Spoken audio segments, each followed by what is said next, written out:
Touch చేస్తే ధైర్యంగా మీరు బయటకు వచ్చి 10 మంది ముందు మేడం ఇతను నన్ను ఇలా టచ్ చేశాడని చెప్పే ధైర్యం మీలో ఉంటే చేసే ధైర్యం అబ్బాయిలకి అసలుకే రాదు. సో ఇల్లాల చదువు ఇంటికి వెలుగును ఉంది కదా, అది మార్చాలి మనం. అమ్మాయిల చదువు అందరికీ వెలుగును మార్చాలి. ఇల్లాలంటే ఇంట్లోనే ఉంటాడు, వంటగదిలో అర్థం కదా. ఇల్లాలు ఇంట్లో ఉండకూడదు, అమ్మాయి. ఇల్లాలు బయటకు వస్తున్నారు. గుంటూరు జిల్లా కలెక్టర్ మహిళ, భారతదేశ రాష్ట్రపతి ఎవరు? మేడం గారు. సో ఎన్నో ముఖ్యమంత్రులు, భారతదేశానికి ప్రధానమంత్రి మరియు రాష్ట్ర ముఖ్యమంత్రులు, మంత్రులు, గిరిజన శాఖ మంత్రులు మేడం గారు. మన ఆంధ్ర రాష్ట్ర గిరిజన సంక్షేమ శాఖ మంత్రి ఒక మహిళ. సో వీళ్ళందరూ ఆ స్థాయికి ఎదిగారంటే వాళ్ళ ఉన్న ధైర్యం వల్ల. సో మీరు ఫస్ట్ ఈ బాల్య వివాదం వద్దు అని చెప్పాలంటే మీకు ఫస్ట్ ఏముండాలి? ధైర్యాన్ని పెంచుకోండి. తర్వాత నేను బాల్య వివాహం వద్దు, నేను ఇంట్లోనే ఉంటాను, వివాహం చేయకుండా 21 ఏళ్ళ వరకు ఇంట్లోనే ఉంటానని చెప్పడం కరెక్టా? మీరు ఎందుకు వివాహం వద్దు అంటున్నారంటే మీ చదువుని మీరు మానేయకూడదు కాబట్టి.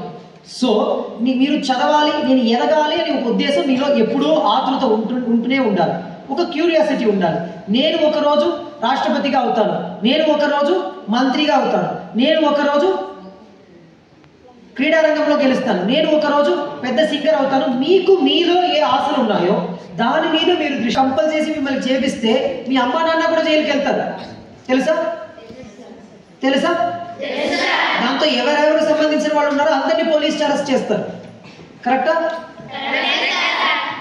అది వాళ్ళకి అవసరమా? కానీ వాళ్ళకి అది తెలియదు. సో మీరు చెప్పాల్సిన బాధ్యత మీకు ఉంటుంది.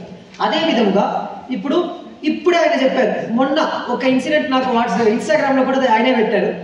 ఒక చింతపల్లిలో ఒక స్కూల్లో ఒక పాప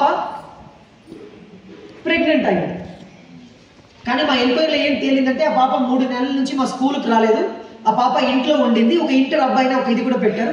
మేము వెంటనే ఆ అబ్బాయి వయసు ఏంటిని కనుక్కోమని చెప్పాము. ఎందుకంటే పాక్సో అని మేము కేసు నమోదు చేయాలంటే మైనర్ అండ్ ఇంకొకరు మేజర్ ఉండాలి కాబట్టి మేము ఆ కేసుని పెట్టమని చెప్పాం. మా స్కూల్లో ఒక ఘటన జరిగింది జీమాడుగులో. 3 మీద పాక్సో కేసు నేనే కట్టించాను. అక్కడ దగ్గర నుండి మా టీచర్ హెచ్ఎం ద్వారా లెటర్ రాయించి ఆ కంప్లైంట్ని నేనే ఎస్హెచ్ఓకి ఇచ్చి మళ్ళీ ఎస్పీ సార్కి మాట్లాడి ఆ కేసు కట్టించాను.